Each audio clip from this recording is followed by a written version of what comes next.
European Union is one that brings together countries who have shared values. But EU leaders have been careful to separate those values from their basis in any religion.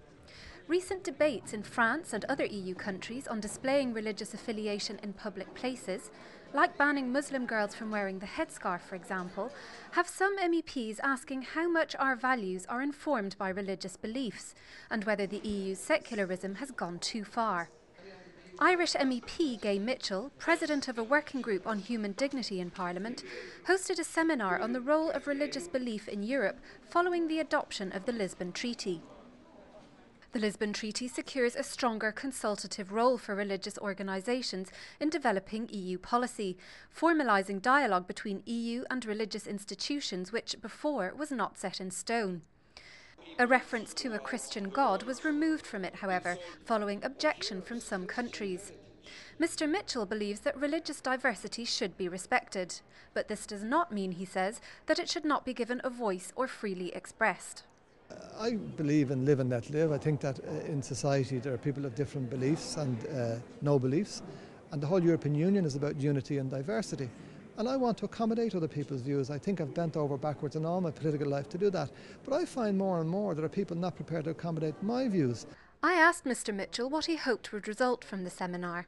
Under the Lisbon Treaty, there is an actual provision for religious people of religious organisations and indeed other non-confessional organisations to have their say, just like trade unions and business people do. I don't think religious organisations should be running anything to do with politics, but their views should be heard just like everybody else, and the Treaty of Lisbon actually provides for that.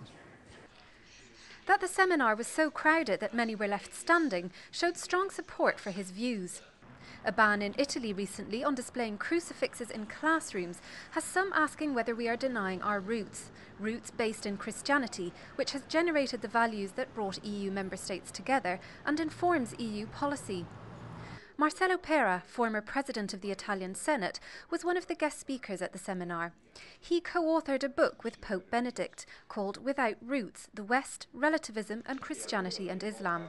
He feels that our Christian heritage plays an important role in defining what we consider our fundamental rights. Most of our fundamental rights, what we call inalienable rights or natural rights, depend on that religion and that and tradition. If you drop the Judeo-Christian tradition, then the risk is that our natural inalienable rights have no longer a stable and a strong foundation.